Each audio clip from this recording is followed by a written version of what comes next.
Welcome back to a very special Indianomics, where we have been looking at an interesting Quest Corp studies, which is showing that entry-level salaries have not been rising much, and the levels of salary also are between 17 and 20,000, indicating that there is a problem perhaps in the structure of the salary itself that is driving a slowdown in urban consumption. We've also been speaking with economists P. Balakrishnan and Amit Basole to check out whether urban consumption is the reason for low growth, or whether we have to fix other parts of the economy. Thank you very much, gentlemen, for waiting on. We are now looking for solutions, really. Amit, you have... okay, before I come to you, Amit, Lohit, you were telling us the recommendations that your Quest Corp study made. Can you tell us what were the key recommendations? The key recommendations in no particular order is the focus to incentivize MSMEs. MSMEs, we know, is the backbone of India, both from an employment creation point of view and an economics. And that has somewhat what already come out in front of us in the manner of ELI, employment linked incentive. The second we've spoken about is skill development with a focus towards entrepreneurship, particularly entrepreneurship and on-job training inside companies. Third we've spoken about is a transition from agriculture and low or no paying jobs to manufacturing intensive jobs. And manufacturing intensive jobs, Lata, is very, very crucial. We've leapfrogged from 91 liberalization to now as a services economy, but we've kind of, remained very behind when it comes to the manufacturing and the core blue and grey collar workers. We've spoken about the focus on SEZs. We've spoken about the focus on female labor force participation. Sure. And these are some of the key topics that we've given. There are a total of 9 recommendations that we've... And to be fair to the government, they have already incorporated the employment-linked incentive scheme, as well as they have tried to do the internship scheme so that some kind of skill development is also there.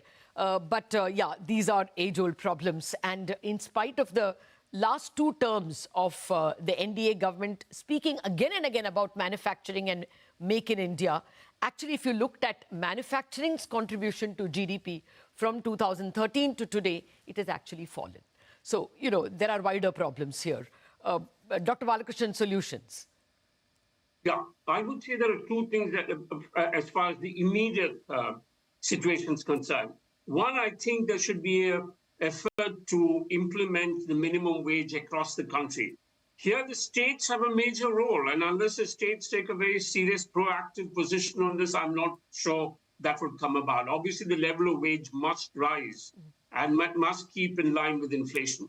The other thing is that you would have to tackle inflation, which the government has not made much of an effort, and it's now pretty clear, with 5 years of inflation being above the RBI's targeted 4%, that the RBI's ability to control inflation is limited. And clearly it is being driven by food prices, which would require, once again, the states taking a proactive role. But the central government, I would say, has actually not taken a very serious coordinating role as far as trying to keep food grain prices under control is concerned. To be fair, sir, they are giving that 5 kilos of free grain so that at least abysmal poverty is... You're absolutely right, but I'm talking about the control of prices. I agree. Price rises in pulses and vegetables. Absolutely. The PDS is for cereals, and cereals are increasingly lower part of the overall... No, I take your point. I'm not disputing. I'm only saying that, that effort came from them, but clearly, food inflation is a supply side issue, and whatever it is, the technical mission on oil seeds and all that we have tried in the past needs to be dusted up and done again. Amit, you're a much more deeper student of informal sector problems. What do you see as, solutions that are perhaps low-hanging fruits?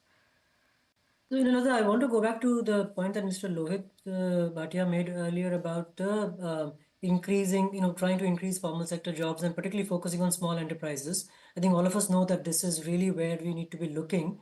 And Unfortunately, the reverse is happening in the sense that in the PLFs, you can see that the proportion of regular wage workers has actually fallen, in recent years, and self-employment has risen, which is not a good sign because, you can always argue that it's okay if wages are flat for a while as long as employment is increasing in that sector, because then the total volume of demand is increasing because people with higher wages are rising.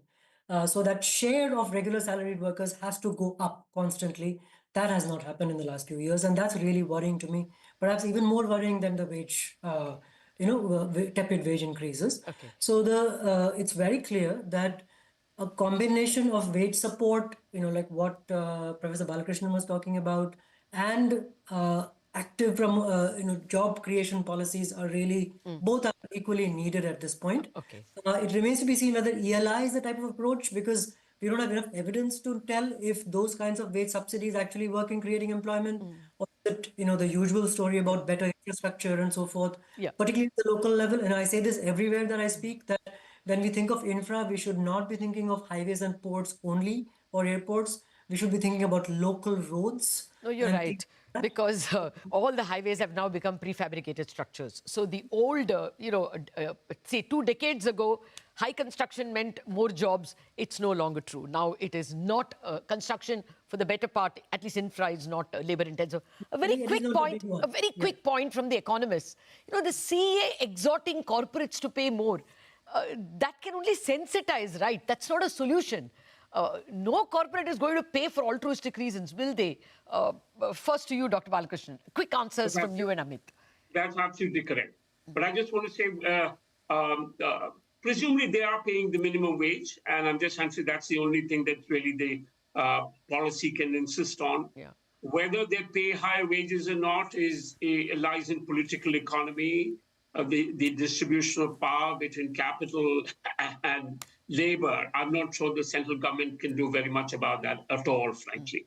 Okay. So basically, they just have to have probably more investments in textiles, more investment in footwear, basically labor-intensive sectors. Amit, your sense, the CA exhorting, can that be of much use? Well, of course, we all would agree that it's a bargaining power in the end that determines the distribution of value added into wages and profits. And the fact that profits have grown and wages haven't indicates higher bargaining power of capital. But there is a role for the government. Part of it is moral suasion. I don't think that it's wasted, because we have to remember that there is a high road, which is paying people better and getting them to stay longer, investing in them and increasing productivity that way. That we know that works. So paying people the bare minimum that the market supports is a decision that you make. Okay. And you can always make a decision to go differently. Okay. And you probably will reap the rewards for that. If other factors are okay. Now, I don't know if corporates are thinking that, I'm going to sit and wait for the demand cycle to pick up. And so on. That's of course a vicious Fair that point. Sensitizing, moral suasion, all those make sense, but that will take you only this far. Very quickly, Dr. Balakrishnan, as the trained macroeconomist here, what did we learn from Arthur Lewis? That initially the Lewis model was that underdeveloped economies, their whole strength is that they get the marginal labor at literally no cost. And after a point, when you have completely drained out your labor, then only labor costs start rising. That is supposed to be the fundamental advantage of low developed countries. Where does that theory figure in the whole thing? Yeah, I think one of the things that the Lewis model does not have a role for aggregate demand. If aggregate demand does not really grow fast enough, labor is not going to be drawn from rural areas or low marginal productivity areas into higher marginal productivity areas, which give them higher wages. So aggregate demand has generally remained a problem in India. And secondly, once again, it's the power of capital. Bargaining power of labor is very, very weak in India. But Lata, I just want to make a very quick point about the CA and the corporates. I think the corporates must be reminded that for the past 10 years, they have been the focus of attention of this government, the Narendra Modi government. And the tax rate has been lowered for them. There's been some effort to improve the speed of doing business. They are expected to raise the investment rate. They have not done so. So from that point of view, there is a case for the CAA to talk to the corporates the way that he has spoken. Okay, fair point. That rounds up the discussion very nicely. Lohit Bhatia, Dr. Balakrishnan, and Amit, thank you very much indeed for giving us a 360-degree perspective. The government is perhaps working in the right direction, but needs to do more simply, concentrating on labor-intensive sectors, enforcing the Minimum Wage Act, at least at the state level, and of course, above all, controlling food inflation. That is a central government mandate. Wrap up on this edition of Internomics. Thanks much for watching.